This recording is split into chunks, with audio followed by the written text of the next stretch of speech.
All right, Abdul Basit ji RJD के leader हैं। और Abdul Basit, my question to you is very सीधा।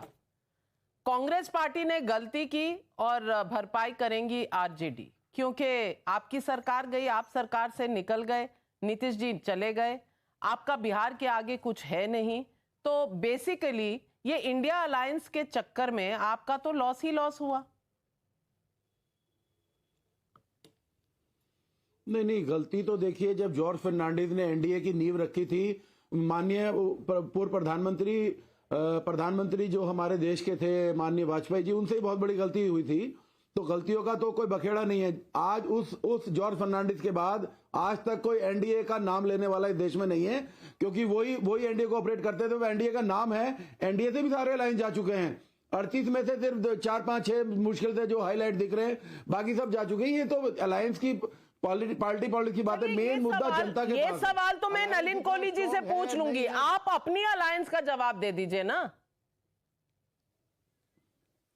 मेरे अलायंस, मैं आपको बता रहा हूं, इंडिया अलायंस पूरे देश में मजबूती के साथ है। जिसको जहां जाना है उसको, कोई ये डेमोक्रेटिक अलायंस है, जहां जाना है हमारा कोई रोक टोक नहीं है उसके ऊपर।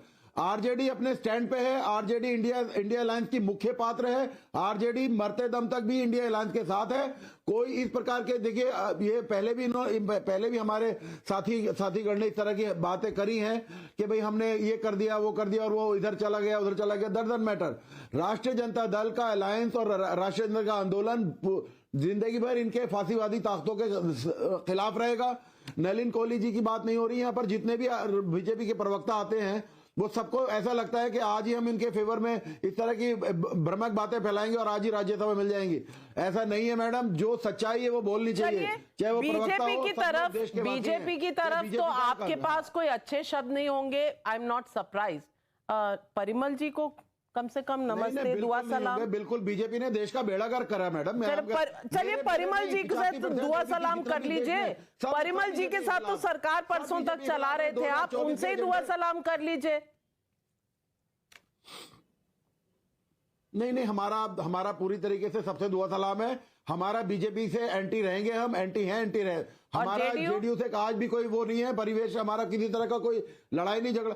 बीजेपी से हमारा हमेशा पूरी जिंदगी रहेगा। हम बीजेपी के खिलाफ रहे हैं और बीजेपी के खिलाफ हमेशा रहेंगे। हमारा स्टैंड साफ है। और जेडीयू से मोहब्बत है, लड़ाई है, क्या है?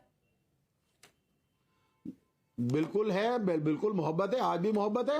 उन्होंने अपना स्टैंड लिया, हमने अपना स्टैंड लिया। देखिए, हम जो खेले की बात हो रही, जो बिहार में खाली खेला नहीं होना, वो पूरे देश में खेला होना है। क्योंकि बीजेपी 400 पार नहीं, सिर्फ 2 के पार रह जाएगी। अमित शाह और मोदी, और किसी की पार्टी नहीं है। बीजेपी अब की बार 2 के पार बस। तीसरे एमपी की, ना तो किसी मंत्री की कोई हैसियत है इस पार्टी में, ना किसी एमपी की हैसियत है। 245 एमपी को तो यही नहीं पता कि हमारी पावर क्या है। सिर्फ 2 मैन आर्मी है, अमित शाह जी और मोदी जी। उसके अलावा बीजेपी में है क्या?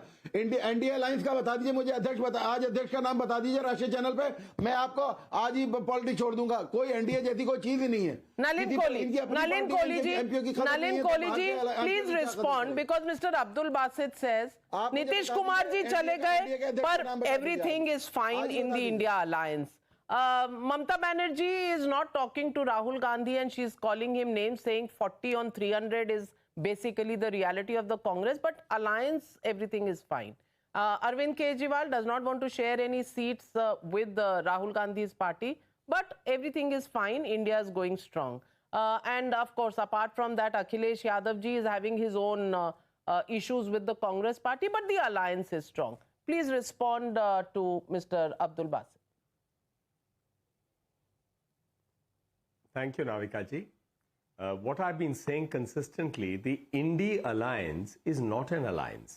An alliance has a certain model and certain norms. The very basic is that everybody comes together and has a common agenda, a common logo, an office, a convener, and even a common, vision.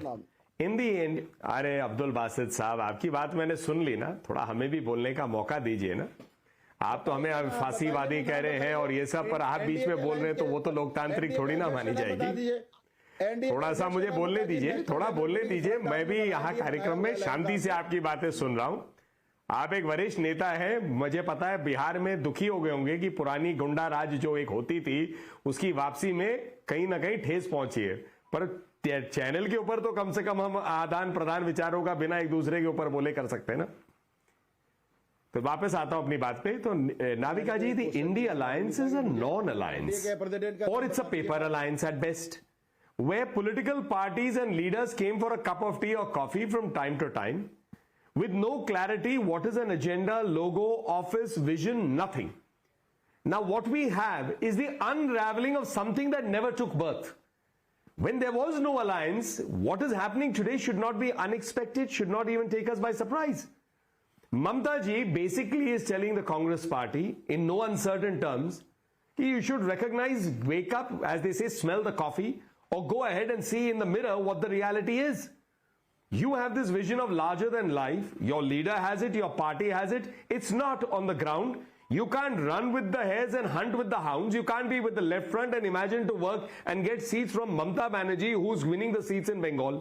It's clear out there. And she's saying you are a diminishing force. You are a diminished force, diminishing further. It's as blunt as that. Nothing less, nothing more. But the Congress party is in a world of its own. And in fairness, today my friend Sanjay Jha, he's short of saying that he's holding Mr. Rahul Gandhi responsible for it, he's actually held the Congress party responsible for the lack of any movement or traction in the India alliance. I will not agree with his word that Nitish Kumar ji has done politically immoral, because what Nitish Kumar ji did by leaving the BJP to go with the RJD Congress is a reversal of that. So if at that time when he left the BJP for the Congress RJD, if that was not immoral, how can his coming back to the BJP be immoral? I completely agree, and I think morality in politics is something we should just leave out. Morality and politics just don't go together. They have no relationship. So let's even forget discussing ethics and morality. Sanjay Jha, you will agree with that. Just 5 seconds, Navika. Just 5 seconds, because Bashir Saab, please, if you allow me. Okay, Anand. Who can ever deny you an opportunity? Please, no, you're very kind, and I would have waited for my turn, except that Bashir साहब जो RJD के उन्होंने कहा था मैं politics ने मेरी बात का जवाब नहीं दिया, उन्होंने नहीं प्लीज बताया बाशिर साहब, प्लीज एक मिनट, प्लीज बाशिर साहब, इन्होंने कहा मैं पॉलिटिक्स छोड़ दूंगा, मुझे बता दीजिए चेयरमैन कौन है एनडीए का। Amit Shah is the chairman. अब आप पॉलिटिक्स छोड़ दीजिए।